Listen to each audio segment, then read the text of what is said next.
Welcome to Live the Dream with yours truly, Marty Kaiser. Buckle up and let's get started. Happy Friday, everyone. This is Marty Kaiser with our Friday edition of Real Estate Tidbits. Hope everyone's doing well and enjoying our beautiful Orlando weather today. Hopefully we'll have nice weather this weekend. Wanted to go over a few things, as always. I'm going to start off today with just a brief snapshot of real estate, and then I'll tie that back in as we go through. Basically, as everybody's aware from current events and listening to my podcast previously, we're in a tremendous state of flux in all areas of life right now. This Iranian conflict, we get a lot of mixed signals, but I think it's safe to say that it hasn't really gone according to what we're being told. And it remains to be seen how the outcome is and when the outcome will be. You know, and this ties in with kind of my saying that the world is a-changing, and that's a complete understatement. Recent events with Iran have had an effect on all industries, and real estate is no exception. Today's market is steady and does offer some excellent opportunities. However, people are a little bit more indecisive. So in order to keep the real estate market moving and take care of our customers' needs, it requires more creativity, aggressiveness, timeliness, and expertise.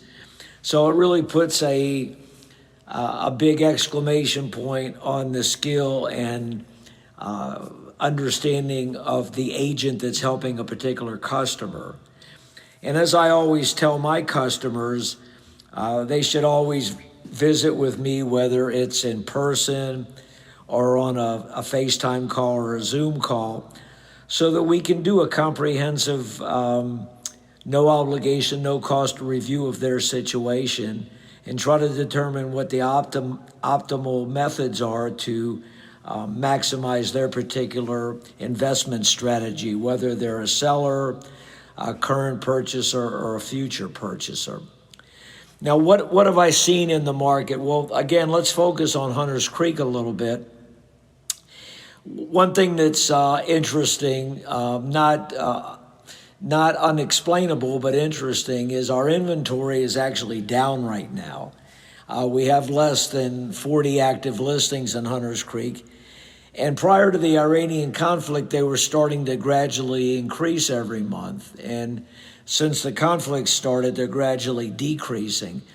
And I think that directly ties into people's uncertainty, along with the one thing that this conflict has done that's a very noticeable thing is interest rates were going down in terms of a moderate progression, but they had gotten below 6% to about 5.9%.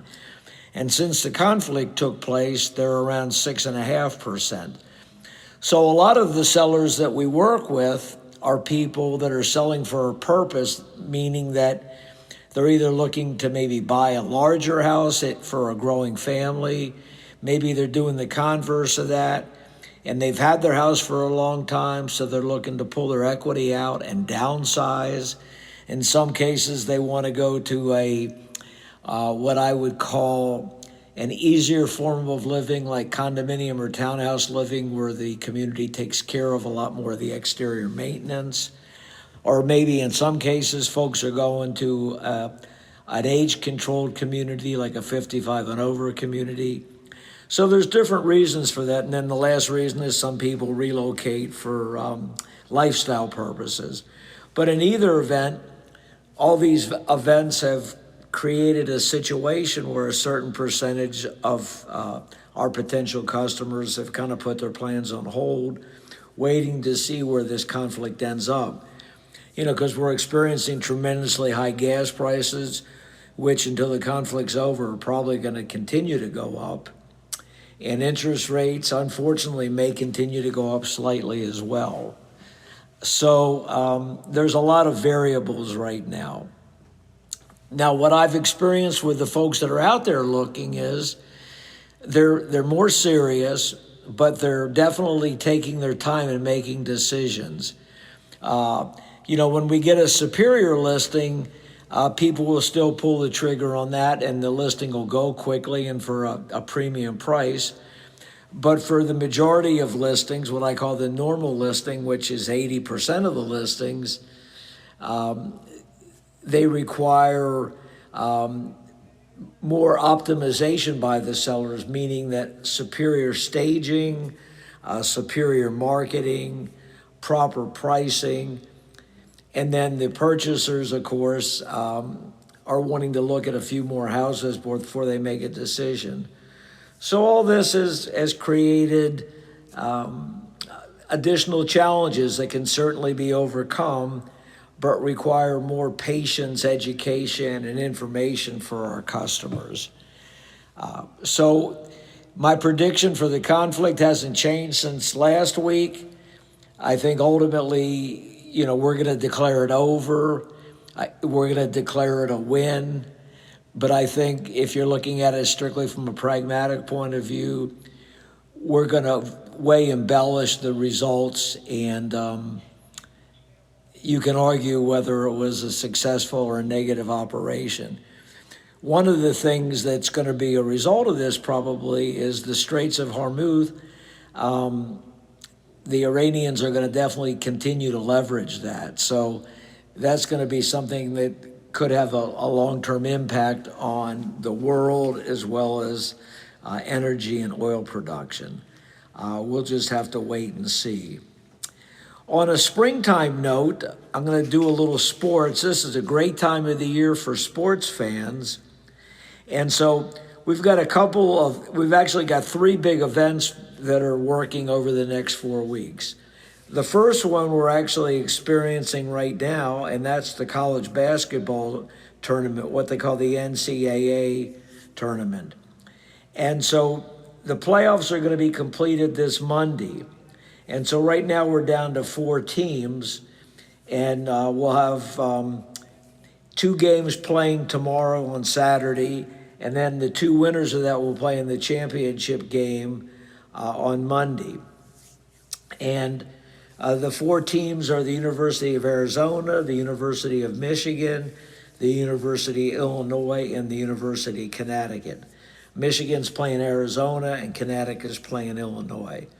As you may recall, when I gave my prediction prior to the playoffs starting for basketball, I thought that University of Arizona was my selection.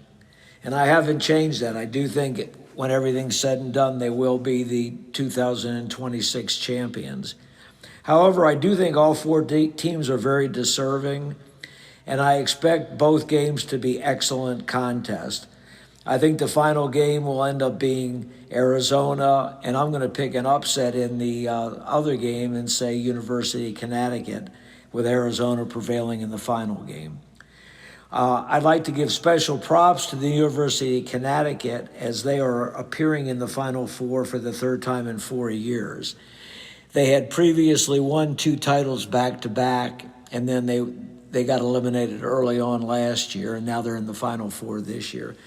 They've done a tremendous job, and you've got to give special recognition to their colorful head coach, Dan Hurley. So for college basketball fans, enjoy these 4 games, or 2 games rather. The next basketball event is the NBA playoffs. The NBA playoffs will be starting in about 2 weeks, and again, they should be tremendously exciting. My pre-playoff selections are in the East, the Boston Celtics. Now that they've got Jason Tatum back and he's starting to improve every game after he had the Achilles tendon injury, I believe that they will ultimately prevail in the East.